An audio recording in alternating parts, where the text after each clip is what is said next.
Morning and happy Labor Day. It is raining here in North Carolina, and I just happen to be the day I'm cleaning out underneath my shop, so the rain has eased up a little bit, but I am going on to a routine maintenance thing that I've decided to keep doing. I've had some occasional issues with the manifold absolute pressure sensor. Replaced it before, pulled it out again, and it's been very clogged. So I'm just going to put it on a routine maintenance thing to take it out about once a month, check it. If it's dirty, clean it.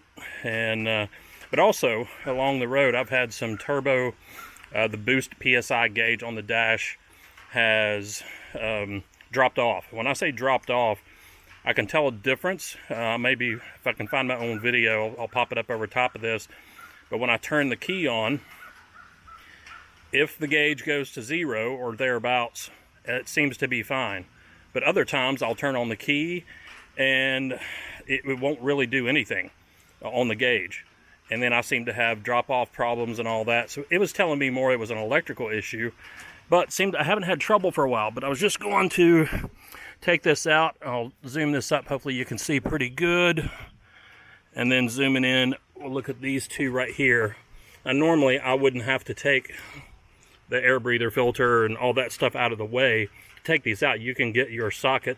Matter of fact, just so you'll know, that's a 1-inch deep socket. That will get you around this plastic part of that 1-inch connection there on it. And I think this one's 7/8. I can't remember the size on that one. I'll have to check it again. But the front one here is your map sensor, manifold. It's your manifold absolute pressure. And then on the back, it's intake air temperature, I believe it is, or IAT. So it does some comparisons from here to your engine gas temperatures out and all that. But when I was getting ready to just go ahead and take this thing out and clean it and look at it, with this better light that's over there, I usually do this under the shop and I never really need light. But I happen to notice this electrical tape is coming open and it looks like there's some end of bare wire. Let me get that in line there. I just happen to notice there, I can see some wire. So that is telling me somebody has done some, I started to say home repair, but that's what I'm doing. But I'm going to go ahead and unwrap this tape, check these connections on this. That may have been that electrical change that was going back and forth with bad signals. But I'm going to unwrap this, check connections. Obviously that's a bare wire, can't be good for really anything. And probably reconnect these with some good sealing butt connectors. But all right, I'm going to unwrap this. Be back in a few. Well, good grief. Didn't take long to figure out where this problem has been with occasional Boost PSI gauge drop off and flickering and stuff. Somebody has connected these wires but doing nothing but turning them back on themselves like a fish hook connection. I mean, it's not even, it's horrible.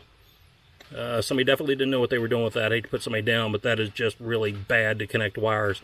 That's going to loosen, wiggle back and forth. So I'm going to unwrap the rest of it too. I'm going to put some real butt connectors on there and get this secured better.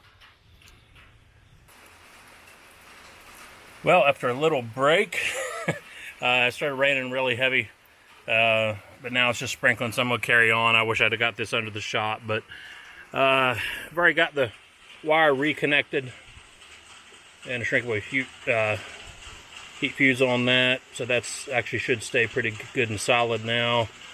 Here is the map sensor, and if you can see it pretty decent, I hope that's focused enough, but it is clogged up. So I'm just going to go clean it. Looking at the condition of the O-ring, it looks okay. May order a couple of those and just replace it next time I do it, but just looking at the general condition and down in there, and it's kind of clogged up, so I may vacuum that just a hair. But I'll go clean this up and be back in a second. Alright, she's cleaned up good. Down in there, the O-ring looks okay. I definitely do need to get another one for the next time. But for the amount of stuff that was there and the amount of stuff that got out of the hole here, I think I'm going to just go ahead and keep this on a monthly maintenance kind of a thing to keep an eye on this. But I'm going to stick it back in and just do the light snug down on the socket. And we'll do a test here in a little bit and see how it's doing.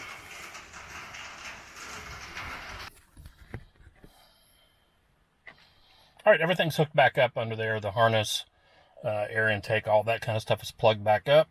So I'm getting ready to do a key on test without starting the motor.